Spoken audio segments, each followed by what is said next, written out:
اور دل کی گہرائیوں سے ایمان لانا، اس کی باقاعدہ تلاوت کرنا، اس کو سمجھنے کی کوشش کرنا، اس پر عمل کرنے اور کروانے کی کوشش کرنا، اور اس کو انسانیت تک پہنچانے کی کوشش کرنا، یہ ہے قرآن کو تھامنا۔ اللہ ہمیں اس کی توفیق عطا فرمائے۔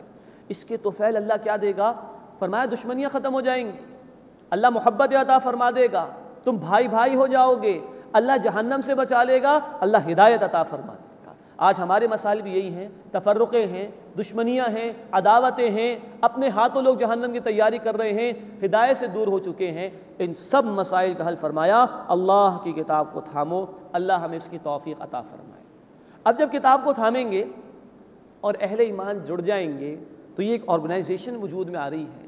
اس آرگنائزیشن کا مینیفیسٹو کیا ہوگا؟ اس کا مشن اسٹیٹمنٹ کیا ہے؟ اس کی رسپانسبلٹیز کیا ہیں؟ کیا کام ان کو کرنا ہوگا؟ گویا ہماری ذمہ داریاں کیا ہیں وہ اگلی آیت میں بیان ہو رہی ہیں۔ وَلْتَكُمْ مِنْكُمْ أُمَّةٌ، چاہیے کہ تم میں سے ایک جماعت ہو، يَدْعُونَ إِلَى الْخَيْرِ، وہ خیر یعنی قرآن کی طرف لوگوں کو دعوت دے، وَيَأْمُرُونَ بِالْمَعْرُوفِ، اور نیکی کا حکم دے، وَيَنْهَوْنَ عَنِ الْمُنْكَرِ، اور برائی سے روکے، وَأُولَئِكَ هُمُ الْمُفْلِحُونَ، اور یہی لوگ ہیں جو کامیاب ہونے والے ہیں۔ تین باتیں آئی ہیں اس میں۔ جڑنے کے بعد اہل ایمان کے فرائض کیا ہے؟ نمبر ایک، خیر کی طرف دعوت دینا۔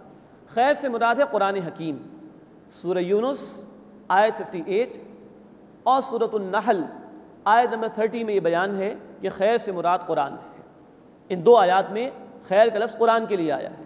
تو یہ امت کیا کام کرے گی؟ جس شے نے ان کو جوڑا ہے قرآن نے، اسی کی دعوت انسانیت کے سامنے پیش کرے اور نیکی کا حکم دے، برائی سے منع کرے۔ آگے چل کر ہم پڑھیں گے انشاءاللہ سورہ آل عمران آیت نمبر 110، کنتم خیر امۃ اخرجت للناس، مسلمانوں تم بہترین امت ہو، تمہیں انسانیت کے لیے پیدا کیا گیا ہے۔ تأمرون بالمعروف وتنہون عن المنکر، تم نیکی کا حکم دو گے، برائی سے منع کرو گے، اس کام کے لیے ہمیں پیدا کیا گیا۔ یہ ہے سورہ آل عمران آیت نمبر 110۔ لیکن اگر امت زوال کا شکار ہو جیسا کہ آج ہے، امت کے لوگ غفلت میں مبتلا ہو جائے جیسا کہ آج ہیں، تو جن کو احساس ہو وہ جماعت بنے اور نیکی کی دعوت دے اور برائی سے روکے لوگوں کو۔ یہ بھی نوٹ فرمائیے کہ یہ امر بالمعروف نہی عن المنکر کا فریضہ 10 مرتبہ یہ بات قرآن میں ایک ساتھ بیان ہوئی۔ نیکی کا حکم بھی دینا ہے، برائی سے بھی روکنا ہے۔ اور آخری بات اس میں یہ نوٹ فرمائیے، حکم اس وقت دیا جا سکتا ہے جب اختیار بھی ہو۔